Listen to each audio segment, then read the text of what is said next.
Quinnipiac women's soccer faced off against Manhattan in the MAC semifinals earlier today. Would the Bobcats return to the conference championship? And women's ice hockey started ECAC play this past weekend. How would Quinnipiac play with TTC and Frano still sidelined? Also, the men's ice hockey team begins its own conference play this weekend. Will our analysts choose Quinnipiac or Cornell in the Game of the Week segment? This is Bobcat Breakdown.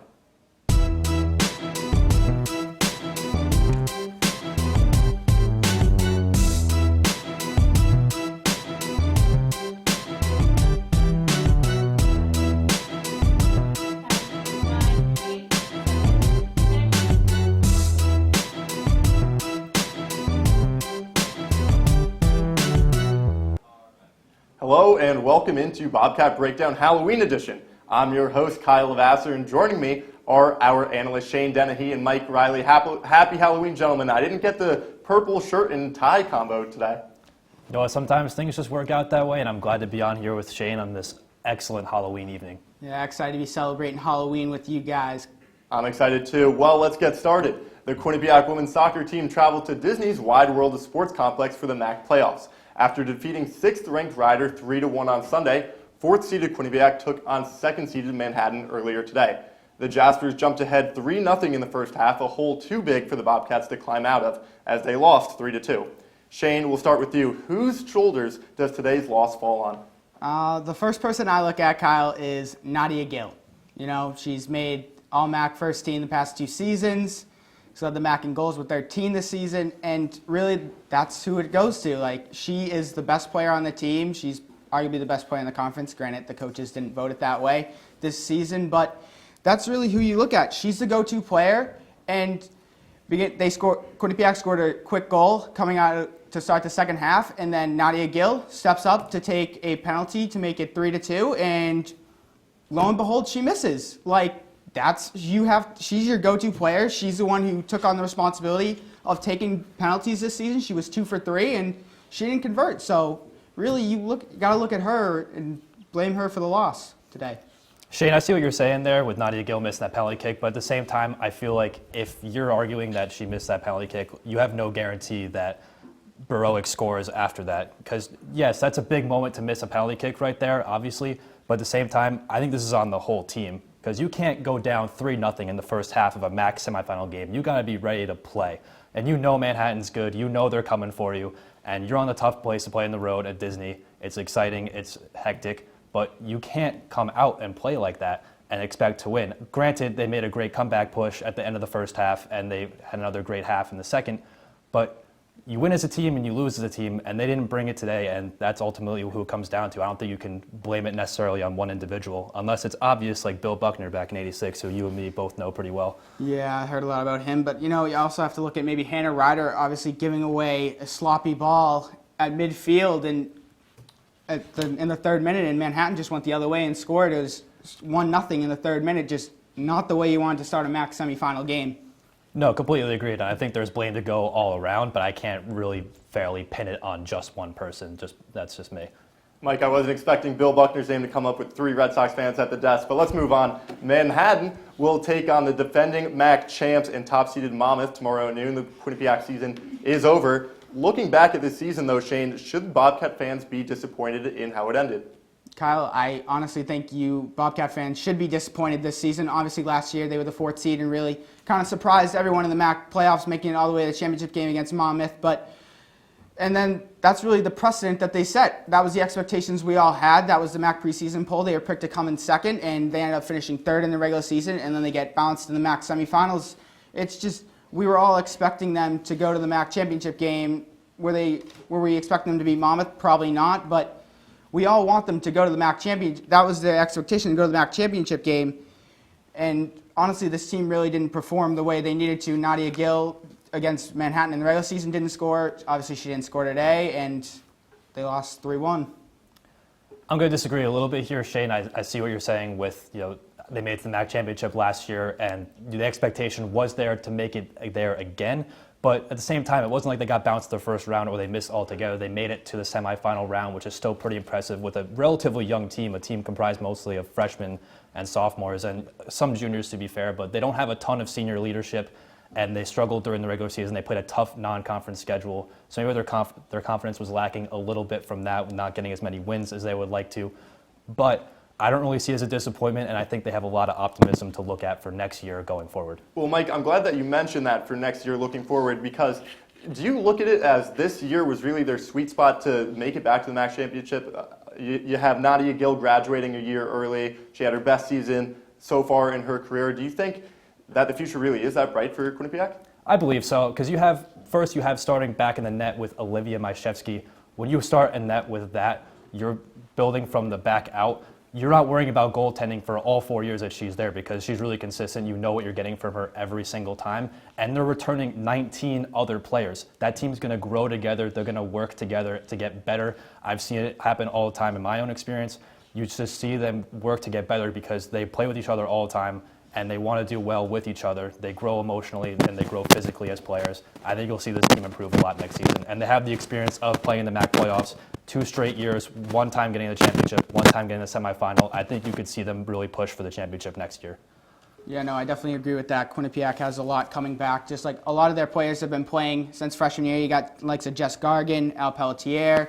They're all coming back for their senior seasons. Kelsey Goldring really emerged this season after missing her freshman season due to injury. She was MAC co-rookie of the year this year. Madison Borowick, she really came on strong this season, her junior year, really stepping up in the midfield. She scored the second goal for Quinnipiac, maybe giving them some hope in the Manhattan game today.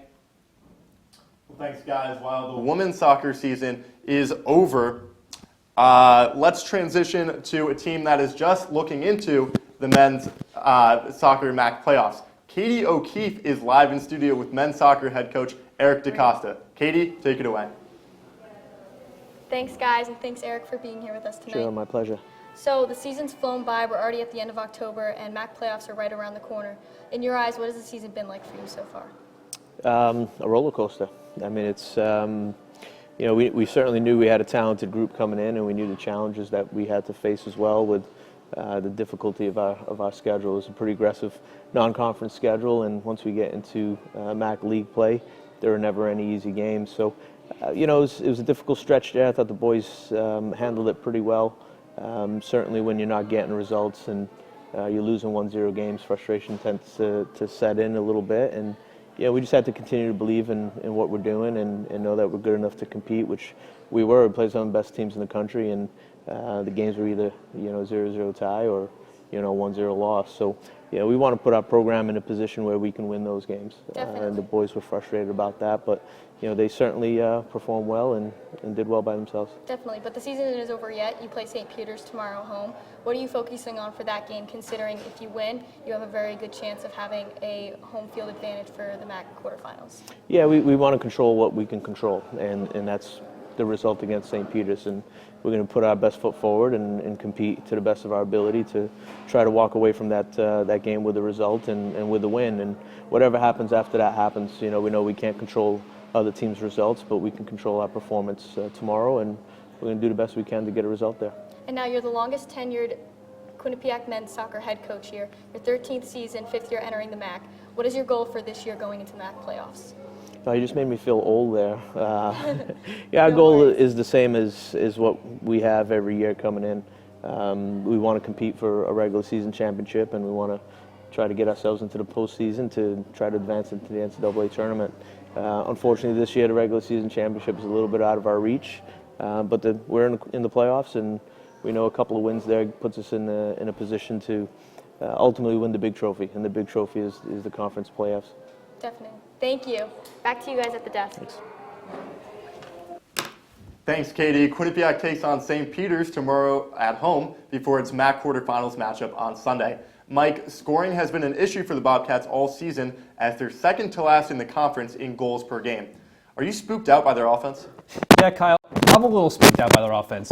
And because I see a guy like Eamon Whalen, and I'm wondering where has his goal scoring been this year. Yes, I know he's been hurt. I know he's been injured, and that's obviously hard to score when you're playing on a bad bad bones and everything, but at the same time, some of the teams they're playing against have really good goal totals. The leaders in goals on Ryder has 8. The leader for Fairfield has 5. The leader for Iona, they could be doing better. They have 4 goals, but the leader for Canisius has 9 goals. No one on Quinnipiac has more than 2 goals right now, and that's really concerning for me, especially come playoff time. You need someone to bank on to score goals in crunch time. Their defense is there, yes, but they need someone to put the ball in the back of the net. And Eamon Whalen is that guy, Mike. You know, he's obviously, like you alluded to, he has missed a couple games with a groin injury. But against Monmouth, I know they lost 1-0, but he played 87 minutes. That's the first time he played nearly an entire game since Quinnipiac hosted Fairfield all the way back at the end of September, almost a month ago. And yes, I know, he's only scored 2 goals, but that's goal scorers. You know, he's just coming back from an injury. He's going to get it going, hopefully in the playoffs when they roll around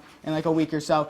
Hopefully, in St. Peter's, the worst team in the conference, perfect opportunity for him to build his confidence going into the MAC playoffs. Easy opponent, you know, maybe score a hat trick, maybe just score 1. Just get the goal scoring flowing, get that feeling back in your body. It gives you confidence. You feel free again. You're not pressing, not feeling like, when is this goal going to come? He'll be ready, and he'll propel the Bobcats to the MAC playoffs.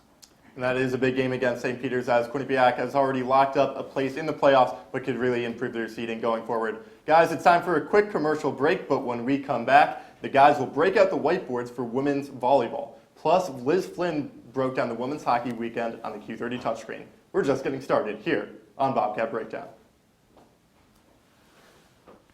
Coming up on #that, we talk about some fun events around Quinnipiac's campus.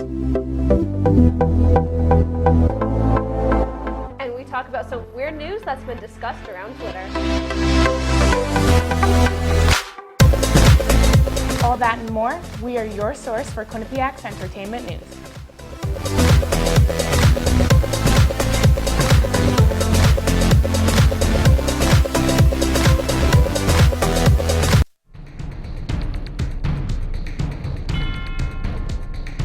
Whether you're on the quad, in your room, or heading to class, tune in to Q30 News for stories by student journalists you can trust. We are covering the latest here on campus and in surrounding areas. Get the news you need to know every Wednesday night.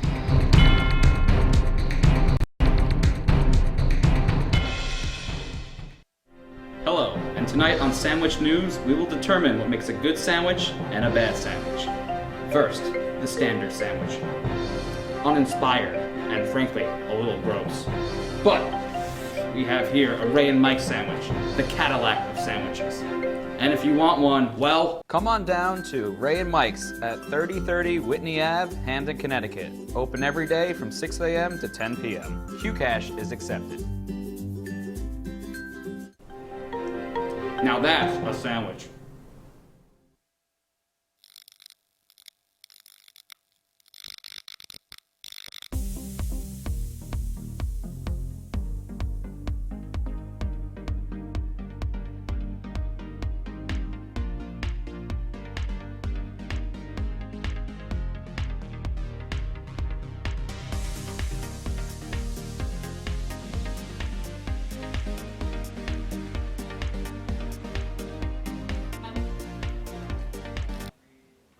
Welcome back to Bobcat Breakdown. The women's rugby team ended its regular season with a dominant 74-5 win. That's right, 74-5 over American International College on Saturday. Mike, Shane, with it being Halloween, I want each of you to describe the Bobcats' win using a name of a candy. Mike, let's see what you got. Well, Kyle, Shane, I'm going with a crunch bar because the rugby team absolutely crunched AIC. 74-5 is no contest. And their slogan, Shane, munch now, munch some later. The first time they played AIC, they munched on them 60-24, and they munched some later, 74-5. It was solid. It was chocolatey. Everyone loves chocolate. Everyone loves a good shellacking. 74-5. Wow, that was something, Mike. That's going to be tough to beat, man. Yeah, I guess so. Mike came ready for this one. I chose Kit Kat. I mean, that's personally my favorite candy. I think it's the best candy, and Quinnipiac is now back to being the best team in the country.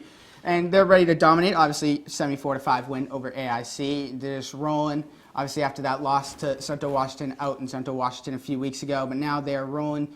Beat Army, beat AIC, and now they're rolling into the playoffs at home, which they're hosting, looking for their third straight national title, which I think they will get. All right, crunch and Kit Kat. Well, the Bobcats will play at home throughout the NIRA playoffs. Shane, what type of candy describes Quinnipiac's home field advantage? I went with candy corn for this one. Personally, my favorite Halloween candy, just really addictive. Just once you have one, can't stop eating it. But anyway, home field advantage, just super important for the Bobcats. They're ready this, like candy corn. It's seasonal. Rugby, only in the fall. Same thing with candy corn, and they're ready to host this NIRA playoff. They deserve it. They finally have a home field that they deserve, and they're ready to dominate the NIRA.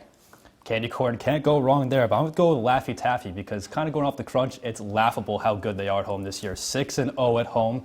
They're outscoring opponents 233-85.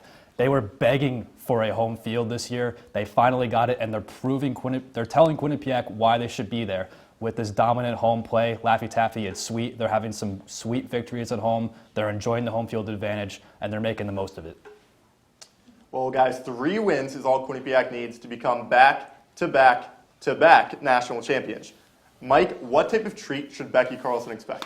Becky Carlson should expect Swedish Fish because Swedish Fish is a pretty sweet candy. No one can really complain about it, and they have the experience. Swedish Fish is well-rounded. Everyone knows what it is. You can't really go wrong with it. It's not new. It's pretty well known, and their losses this year have been pretty close. They haven't really been dominated in any game. They've lost some close matchups, and they're going to want to have another national championship this year going off the back of 2 straight.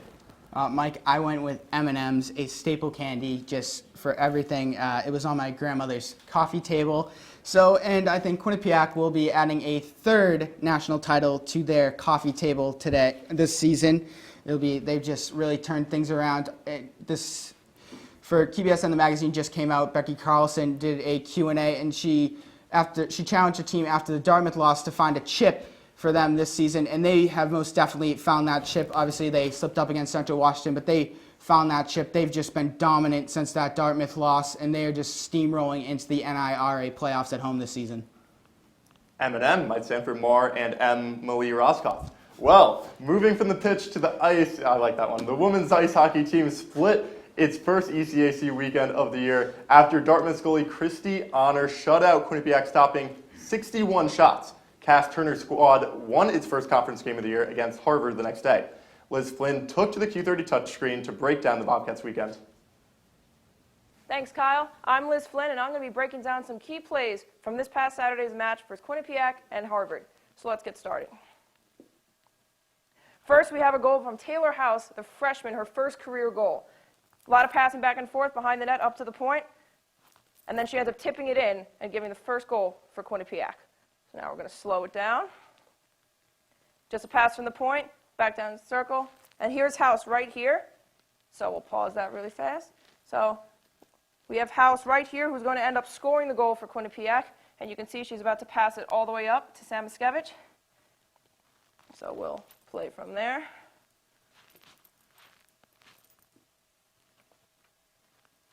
Passes up to Samiskevich, back down, and she just taps it in right past the Harvard goalie, giving Quinnipiac a 1-0 lead. So now we'll check out the second goal by sophomore Kate McKenzie. Kate McKenzie breaks into the zone, passes it right over, and rockets one right over the Harvard goaltender.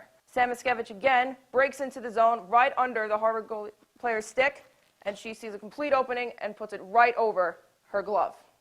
And that gives Quinnipiac 2-0 lead. Then we'll look at it one more time. Rockets it right past the goaltender. Now we're going to look at a save from goaltender Abby Ives. Harvard player completely breaks in, hits one wide, and then Gilmore tries to make a recovery, but she saves it. So now we'll slow that down here. You can see a lot of confusion happening right up here at the net. Quinnipiac could not get the puck out, so it's going to continue on. It's going to bounce off Quinnipiac player's leg. It's going to be rocketed by number 24 off the glass, and it's going to rebound right to Gilmore's stick, but Abby Ives gets over in perfect timing to make the save, keeping Quinnipiac at their lead. Quinnipiac would go on to win this game 2-1, their first ECAC win of the season. Kyle, back to you. Thanks, Liz. It's time for another commercial break, but when we come back, we'll each give our final roars of the night. Plus, Shane and Mike make their predictions for this week's Game of the Week. We'll be right back.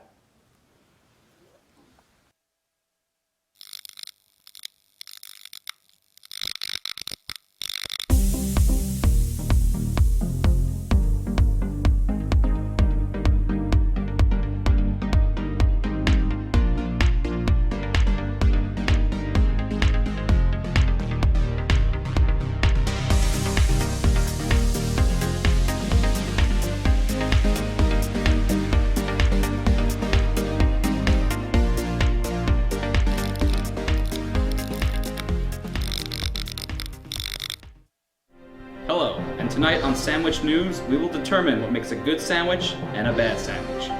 First, the standard sandwich. Uninspired, and frankly, a little gross.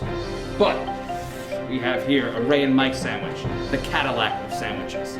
And if you want one, well, come on down to Ray and Mike's at 3030 Whitney Ave, Hamden, Connecticut. Open every day from 6 a.m. to 10 p.m. Qcash is accepted.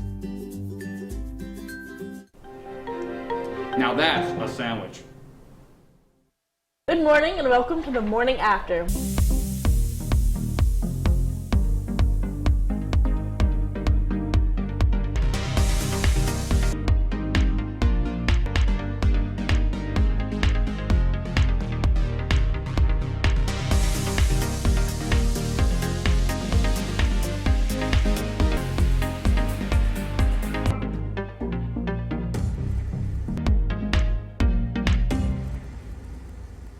Coming up on Hashtag That, we talk about some fun events around Quinnipiacs campus.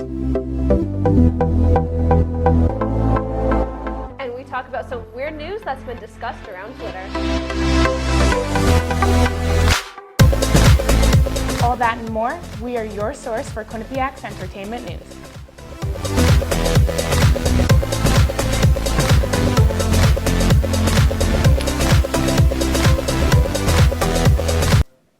Welcome back to Bobcat Breakdown.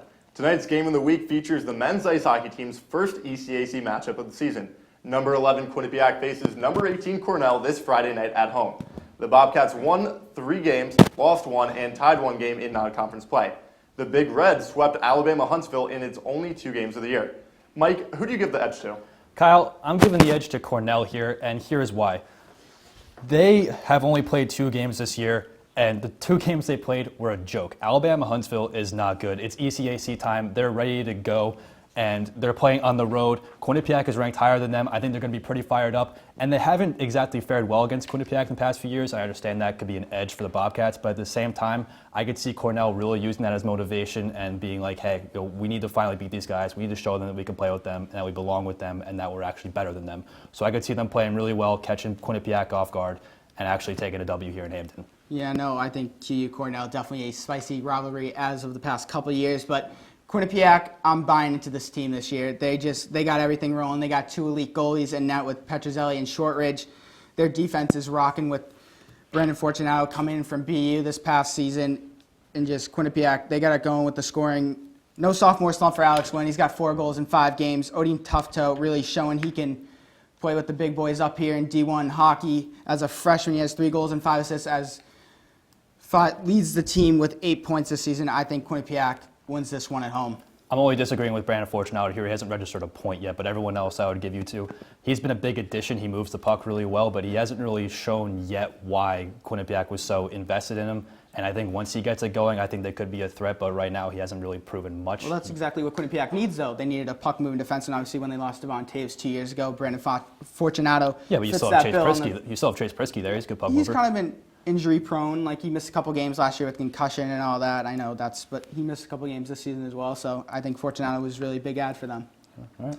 Really big matchup, even though it's the first ECAC game of the year. You got Harvard at number 3 in the country. They're probably the favorites for the ECAC. And then I see Cornell and Quinnipiac really fighting for that number 2 and 3 seed. So even though first game of the season and it's going to be November, really matters for the points going down. But let's move on to the Quinnipiac volleyball team. They're still fighting for a spot in their MAC playoffs. Guys, we already talked about candy, but what else goes with Halloween? Jack-o'-lanterns. But since we don't have time to carve pumpkins, Let's see a few jack-o'-lantern faces on our whiteboards. Shane, what type of face describes the Volleyball's upcoming weekend against Ryder and St. Peter's? Ooh, Kyle, you're really getting me with this one. Not one of my better subjects in school. I thought you were Monet. I thought that's what they called you, Shane. Ooh, no, I am definitely not artistic. man. Miss Feeney did not teach me how to draw. No teeth on this one. I'm excited to see these guys. I haven't carved a pumpkin in so long. Ooh. Shane, I'll let you display your masterpiece first before I get out there. I would My not God, call what it is a that? masterpiece. That looks horrifying. Yeah, it is. It's more of a straight face. I don't know, really trying to just go for. Oh, that's a Picasso, Shane. That's beautiful. I know. We're gonna hang it on the wall later after the show is over. This is a whole meh thing. St. Peter's is really bad. Quinnipiac will definitely win that one. St. Peter's 0-26 this season, 0-14 in conference. I definitely think they get the win. I definitely think they lose against Ryder. Obviously, they beat St. Peter's and Ryder earlier this season, but Quinnipiac had their two best players. Well, they had actually one of their best players, Elizabeth Cluse, in that one. Jen Coffey was injured in the 2 games prior to that, but I think Quinnipiac splits this weekend. Shane, I'm going to disagree with you a little bit. I have a smiley face here. I definitely agree with you on the St. Peter's end because St. Peter's is really bad. 0-26 is not anything to be proud of at all, and Quinnipiac cruised against them earlier this season. But I think against Ryder, they have a decent chance. They'll probably be pretty fired up. Playoff time is coming. They're going to want their spot in the tournament. And they fared pretty well against them the first time. They won 3-1 in scores of 25-23, 25-24, and the last one they won 27-25. So they brought it to them, and I think they've shown that they can play with them, and that gives them a little bit of confidence heading into this week. And I think they get 2 big wins, and I think they come out smiling like this guy here. That is an interesting pumpkin, Mike. I don't think I've ever seen a pumpkin with circle eyes, but... It's time for a little treat, the final roar segment. Mike, how about you start us off? This Halloween, don't be scared of the impact that a grinder brings to your favorite team. Everyone wants to talk about the high-end skill and talent of Alex Whalen, Iona Marr, or Nadia Gill. But what about the other guys? The men and women who do whatever it takes to win, even though they will not receive the praise. Players like Kevin Duane, Kenzie Prater, Kristen Casagrande, or Jess Gargan go out and grind every day for their respective teams. Duane and Prater are constantly winning puck battles in the corners of the rink. Casagrande is a rock defensively for the soccer team. And Jess Gargan is as consistent as it gets. Don't get me wrong, the talent certainly helps, but no team has success without the players who bring their hard hats and their lunch pails to work every day and never worry about the personal attention. Quinnipiac women's basketball junior forward Paula Stroutmanet was not selected to any of the All-MAC preseason teams. Despite that snub, Stroutmanet is poised for a breakout season. Stroutmanet showed last season that she can play alongside some of the best players in the country. She had 15 points in Quinnipiac upset win over Quinnipiac over Marquette, and she followed that up with a double-double against Miami. The one thing that has been holding Stroutmanet back has been foul trouble. She had at least 4 fouls in 15 games, and she fouled out in 3 games last season. Paula Stroutmanet is able to stay out of foul trouble this season. She will definitely find herself on one of the All-MAC teams come this March. Last night, the MAC announced all of its major women's soccer awards. Yet the player that led the MAC in goals, assists, and points did not win Offensive Player of the Year. Yeah, that's right. While Nadia Gill did make the All-MAC first team, she did not win MAC Offensive Player of the Year. That honor went to Manhattan's Erica Modena. Gill led the conference with 35 points this season, 2 more goals and 2 more assists than Modena. To put Gill's season in perspective, no MAC player has scored more points than her since 2011. The numbers don't lie. Gill was robbed of this year's MAC Offensive Player Award, and the MAC should be ashamed of themselves. Well, guys, I'm not holding back there. I really think Gill should have won that. Going into November, I just want to hear you guys, because we might see some playoff beards from some of these men's teams going forward. You guys planning on doing No Shave November? Kyle, I definitely don't think I'll be growing a beard anytime soon. I tried it last. Doesn't have anything going for me. I tried it last year. It was pretty gross. I'm not going to try it again. I'm just going to invest in the razor and maybe donate some money. Oh, man. Well, it's a good cause, and I really had a fun show tonight. I mean, the candy, this Crunch Bar is getting me hungry, the pumpkin drawings. It was a really fun show, guys. We got to get back on again sometime soon. It was a great time. Good to be on the desk with both of you guys. Thanks, Kyle. Great to be on with you too, Kyle. Well, that will do it for us. If you like what you saw, make sure to check us out on our website at q30tv.com. And for all updates on Quinnipiac Athletics, follow us on Twitter at Q30Sports. For everyone behind the scenes, our analysts Mike Riley and Shane Dennehy, I'm Kyle Levasseur. We'll see you next time.